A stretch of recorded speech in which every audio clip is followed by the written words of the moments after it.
Coucou, c'est Iskid et aujourd'hui je vais vous parler de mes livres de couture parce que je suis extrêmement fière de ma collection de livres et qu'elle ne demande qu'à s'agrandir et que ce serait bien de faire une vidéo maintenant qu'elle est petite parce que plus tard elle sera grande et je pourrais pas faire la vidéo, la collection entière. Je tiens à dire que cette vidéo est en partenariat avec Neokyo. Neokyo qui est un service de commande où on peut commander en gros sur des sites qui ne livrent qu'au Japon et après Neokyo vous envoie le truc que vous avez commandé. Ça va vous être utile, je vous en reparle un petit peu après, parce qu'il y a énormément de mes bouquins qui sont en japonais vendus uniquement au Japon. Mais avant de vous parler de ces bouquins-là, je vais vous parler des bouquins plutôt de mode occidental que j'ai. Alors moi, ce qui m'intéresse au niveau couture, c'est vraiment la couture historique, particulièrement de l'ère victorienne, et la couture Lolita sinon. Vous avez pu remarquer ça, je pense, dans mes vidéos et dans mon style, ça se voit. Donc quasiment tous mes bouquins de couture en fait sont à ce sujet. Donc si c'est pas trop votre tasse de thé et que vous cherchez quelque chose de moderne, pour le coup, vous n'allez pas trouver grand chose. Par contre, si le cosplay vous intéresse, j'ai des choses à propos de cosplay. Donc en premier, on va parler plutôt d'époque victorienne, etc. Donc l'époque victorienne, c'est les années 1800 en Angleterre. 1800, du coup, pour nous, c'était l'ère napoléonienne. Donc on va commencer avec ça. Le livre qui s'appelle Authentic Victorian Fashion Patterns. Ce sont des patrons qui datent des années 1890, donc pile de la période dont je vous parlais, qui sont des véritables patrons historiques qui étaient utilisés à l'époque. J'ai pas encore eu l'occasion de faire un vrai projet avec ce livre, malheureusement, parce qu'il n'y a pas assez de temps dans une journée. Mais je compte bien en faire parce que les patrons sont étonnamment vachement différents de ce qu'on peut voir dans la couture moderne. Et il y a des formes de manches dedans que je trouve absolument incroyables et que j'ai terriblement envie d'essayer parce que j'ai trop du mal à voir. En fait, genre quand je regarde le patron d'habitude, maintenant que je commence à avoir un peu d'expérience, j'ai une vague idée de quelle forme ça aura une fois cousu. Mais là, il y en a qui me laissent un petit peu circonspecte. C'est le moins qu'on puisse dire du genre ceci est une manche. Oui. On dirait pas comme ça. Ce livre a une introduction qui est plutôt pas mal, qui explique du coup comment reconstruire les vêtements de la manière la plus historique possible. Il montre aussi un petit peu comment retoucher la forme des patrons, ce qui est une information extrêmement importante. C'est pas la plupart du temps les bouquins de patrons ont ça, mais c'est vachement important parce que ce sont du coup, comme ce sont des patrons historiques, ce sont des patrons qui sont faits pour des personnes qui portent des corsets tous les jours et qui ont porté des corsets depuis un bout de temps. On commençait à porter un corset à son adolescence à cette époque-là, et donc c'est pas du tout les mêmes proportions que les corps féminins modernes, et c'est pas non plus la même posture. On oublie que les corsets, ça faisait que tout le monde était extrêmement droit. Maintenant, on a tendance à se tenir vachement courbé.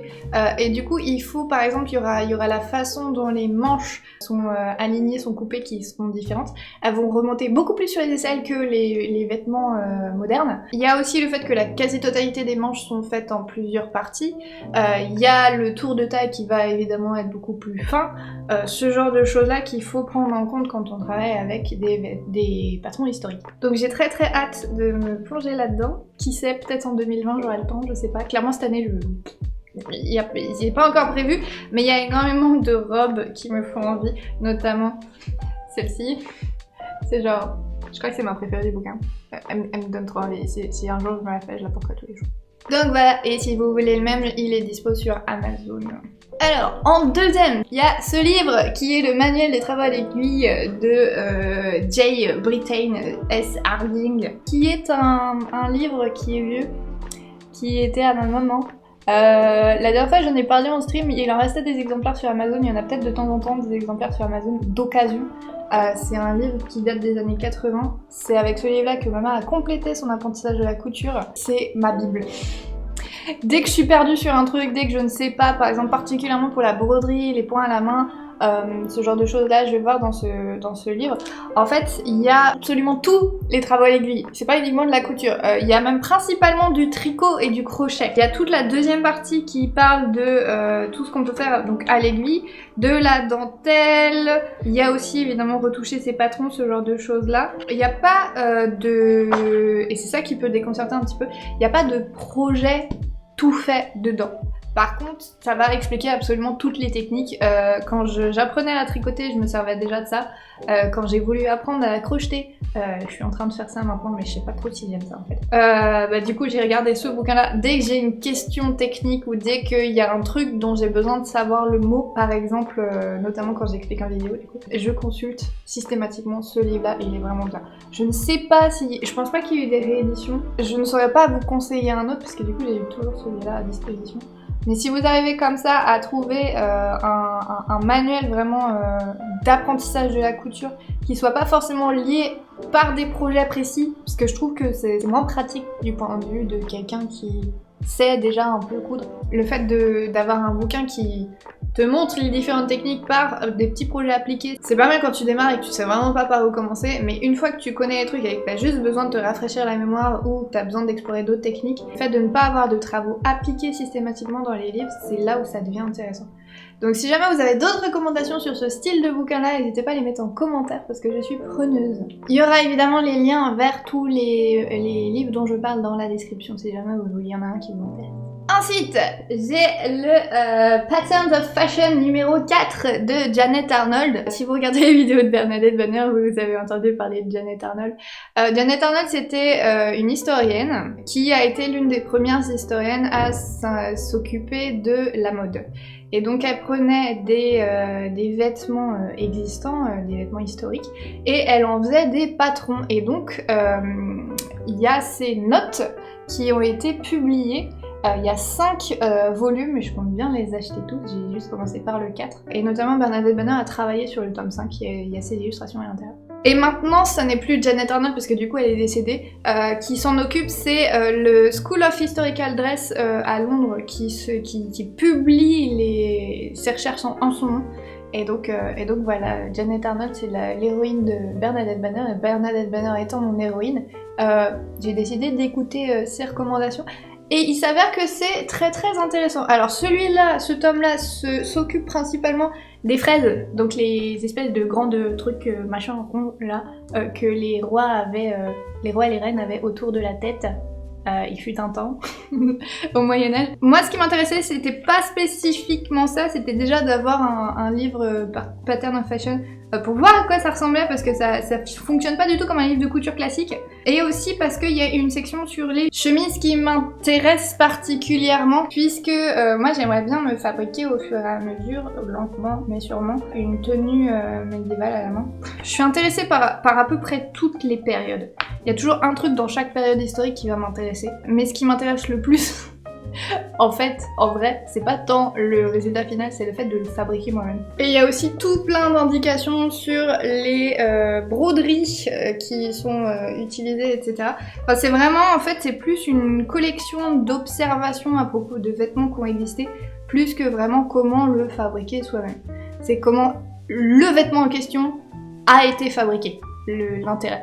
Et donc ça sert plus de source d'inspiration que de guide, c'est clairement pas un livre de couture, c'est un livre de recherche historique. Il y a aussi toute la première section qui est super intéressante avec des photos couleurs qui montrent plein de détails et qui expliquent plein de choses sur des vêtements existants, etc. Il y a des tableaux, il y a des photos des vêtements. Enfin, c'est absolument passionnant, j'ai passé toute une soirée à lire l'entièreté de A à Z, de la première page jusqu'à la dernière page du bouquin quand je l'ai reçu, et clairement j'ai envie d'avoir genre tous les autres. Chez ma maman, j'ai récupéré le bouquin que je crois que j'ai le plus consulté de toute mon enfance parmi la collection de livres de ma mère, qui s'appelle La mode. La mode de l'édition Hachette à Art, Histoire et Société. Grazietta Butazzi, qui est un livre qui date des années 90 je crois, qui parle de l'histoire entière de la mode et c'est super intéressant. Vous pouvez voir qu'il a morflé au niveau de la couverture, je vais l'enlever de toute façon. C'est un livre en couleur, ça parle de comment les gens vivaient avec les vêtements qu'ils portaient. La présentation est étonnamment moderne, je trouve, ça fait penser à des magazines, en fait c'est super intéressant. Et le texte est super complet et ça parle de absolument toutes les époques. Alors je ne comprends pas trop par contre comment, pourquoi ils ont organisé le livre dans cet ordre-là, parce qu'ils l'ont pas du tout organisé dans un ordre chronologique. Mais autrement, c'est pas mal du tout. et ça quand je cherche des inspirations, je consulte assez régulièrement ce livre. Et puis en dernier, pour ce qui concerne du coup ce qui est plutôt occidental, The Victorian Dressmaker, qui est fait par Isabella Pitcher, qui est quelqu'un qui fait des vidéos sur YouTube, je mettrai sa chaîne dans les commentaires, et qui fait aussi le site et le compte Instagram Prior Attire, qui est absolument imprononçable, qui fabrique des vêtements historiques depuis des dizaines d'années maintenant, et qui a sorti un livre il y a de ça 1 ou 2 ans, un truc comme ça. Et en fait, j'ai réussi à choper l'un des derniers exemplaires. Il me semble qu'elle avait dit qu'elle faisait pas de réédition, mais je crois qu'elle a pris ou qu'elle va faire des précommandes. Je ne sais pas trop ce qui se passe avec l'histoire de cette impression-là, mais en gros, elle était en train de déménager et elle a dit « Ah, il me reste genre un petit stock, genre il me reste 6 exemplaires de celui-là, est-ce que quelqu'un les veut ?» et tout. Et moi je me suis dit « C'est un signe du destin », j'hésitais à l'acheter. C'est un signe du destin. Et du coup, je l'ai payé 28 livres au lieu de le payer 40 livres. Ce qui était grave cool. Donc là pour le coup, je vous parlais du fait que j'aime bien les bouquins qui n'ont pas de projet appliqué, bah pour le coup celui-là c'est entièrement des projets appliqués et c'est aussi très intéressant. Ça se déroule à peu près sur toute la période victorienne. Il y a par exemple cette robe là de 1841. Il y a les robes qui sont un petit peu plus fines, qui du coup ne demandaient pas d'énormes crinolines, ce genre de choses là. Il y a cette robe là dont je suis absolument amoureuse.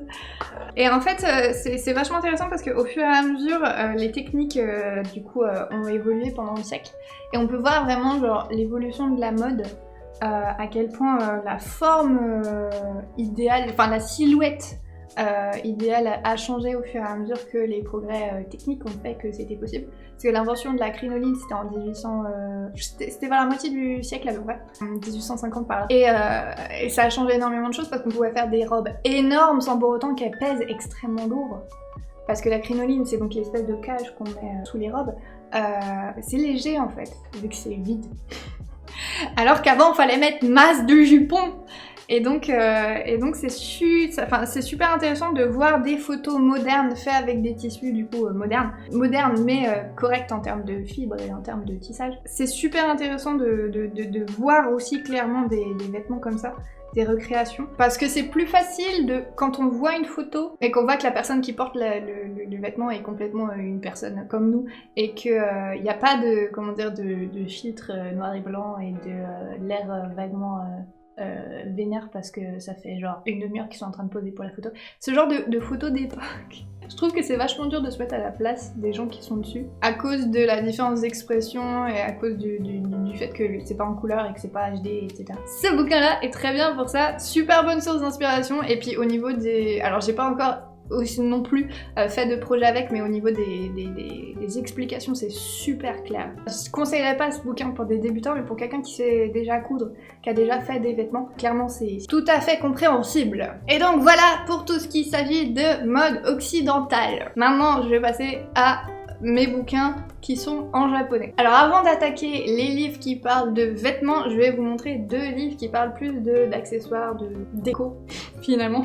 Il y a ce livre-là et ce livre-là, qui sont du coup, celui-là c'est littéralement pour fabriquer des pluches, des guirlandes, des trucs qu'on peut accrocher n'importe où et qui peuvent servir de déco. Et ça peut aussi faire des porte-clés. Ça s'appelle Rinen de Tsukuru Tsurushi Kazari. Et celui-là s'appelle Tanoshi Tsumami Saiku, qui du coup est un livre sur comment fabriquer des kanzashi. Les kanzashi, si vous vous intéressez un petit peu à la mode des geishas, notamment, vous avez pu remarquer qu'elles ont ce genre de broches ou de décoration plantées dans les cheveux. C'est aussi des souvenirs qu'on peut acheter assez facilement au Japon. En fait, c'est l'art de faire des fleurs avec des petits carrés de tissu, en gros, et de la colle à bois. Et du coup, j'étais très intéressée d'en fabriquer moi-même pour un projet qui viendrait à l'avenir, que je suis sûre que ça vous plaira. Je vous en dis pas plus, mais il va y avoir une histoire de Lolita et de trucs japonais mélangés. Voilà. Teasing. Et du coup, je me disais, mince, je sais pas fabriquer ça et j'ai vraiment envie d'en fabriquer. Du coup, j'ai cherché s'il y avait un bouquin. Il y a énormément de bouquins qui parlent de fabrication de kanzashi. J'ai juste pris celui où les projets, je regardais un petit peu les photos, j'ai juste pris celui où les photos me plaisaient le plus. Et notamment ces marguerites là. qui sont absolument adorables. Maintenant, les bouquins de vêtements en japonais. Alors, j'ai deux séries principales qui sont en fait des genres, enfin c'est des livres mais c'est sous format magazine en gros, qui sortent de manière régulière en fait, il y a des nouveaux tomes assez souvent. Le premier c'est du coup un truc de cosplay, ça s'appelle Cos Isho, tous les deux, et ce sont du coup des magazines où avec des patrons de cosplay. Alors, ce qu'il faut faire attention quand on utilise des bouquins japonais de vêtements qui viennent du Japon, qui n'ont pas été adaptés, genre qui n'ont pas été traduits notamment, c'est que sa taille petit.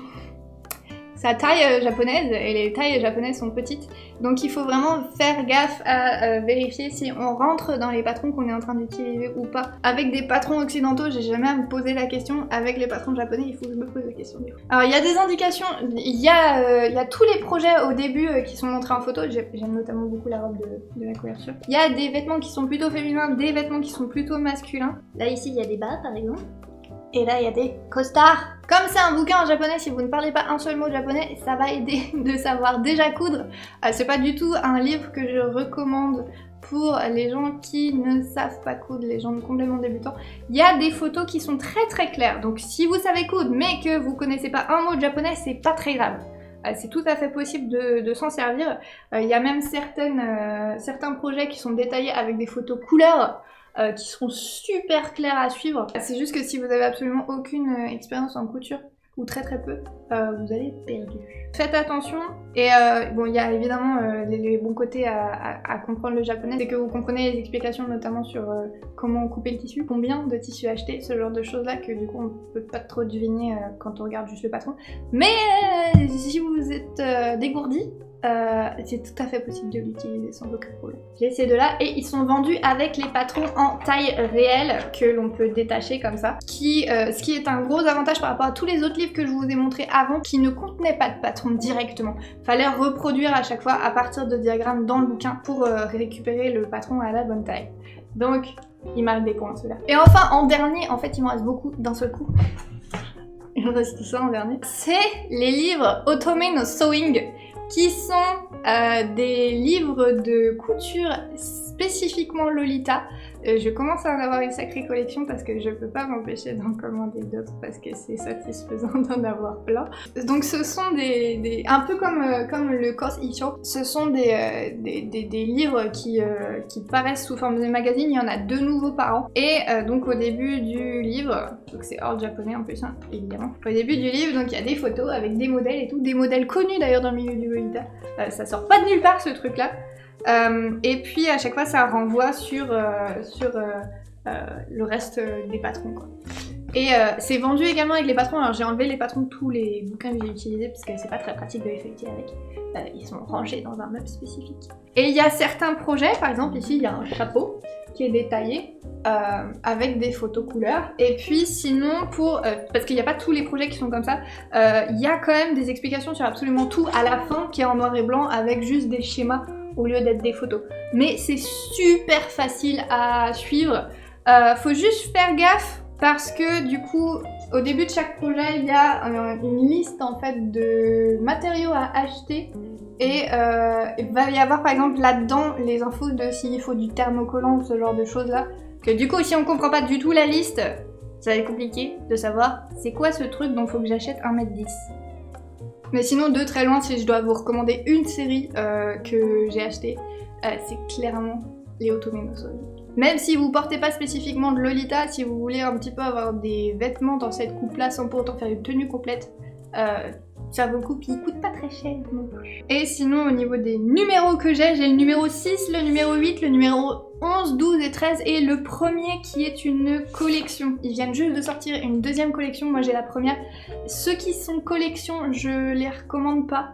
Parce qu'en fait, d'après ce que j'ai compris, c'est des collections de patrons qui existent dans les autres tomes, dans les tomes numérotés. Et du coup, notamment si vous avez envie d'avoir les tomes numérotés, ben ça servira à rien d'acheter pas les collections, les sélections. Parce que ça fera juste une redite. Mais là, pour le coup, c'était des patrons qui dataient du coup des tout premiers numéros que je n'ai pas et qui sont plus du tout dispo. Donc ça me servira probablement. Mais je pense que de tous ceux que j'ai, c'est clairement ce tome-là qui est le moins utile. Et vous allez me dire, mais Julia, comment je fais pour acheter des trucs au Japon alors que j'habite pas au Japon? Eh bien, Il se trouve que, je vous en avais parlé un petit peu au début de vidéo, il se trouve que j'ai fait un partenariat avec Neokyo pour cette vidéo. Neokyo, c'est un service qui vous permet de commander des choses qui sont dispo uniquement sur des sites japonais et qui ne livrent pas à l'étranger. En fait, vous les commandez, vous l'envoyez chez Neokyo et Neokyo s'occupe de vous l'envoyer chez vous. Donc c'est un intermédiaire. Ça permet notamment d'acheter des choses sur divers endroits, genre plusieurs sites différents au Japon. Vous envoyez tout chez Neokyo d'un coup et Neokyo vous envoie tout dans un seul colis. Donc c'est pratique pour ça, ça évite de faire plein de colis différents entre la France et le Japon. Niveau écologie, tout ça, c'est vachement bien. Et du coup, on s'est dit, tant qu'à faire, on va ouvrir un jeu concours pour mes abonnés. Donc si jamais vous voulez participer et potentiellement gagner l'un des livres que je viens de vous présenter, allez voir sur mon Twitter, je vous mettrai le lien dans la description et dans les commentaires aussi, vous pourrez participer. C'est donc la fin de cette vidéo, je vous remercie grandement d'avoir regardé, merci à tous ceux qui m'ont soutenu sur YouTube depuis la dernière vidéo. Il va y avoir du coup pas mal de vlogs qui vont arriver dans les prochaines semaines parce que j'ai masse de retard à rattraper. Donc les formats de vidéos seront nettement moins rigides et moins face caméra, donc j'espère que ça vous plaira. J'ai hâte de vous montrer ça en tout cas. Et puis du coup je vous fais plein de bisous et à la prochaine.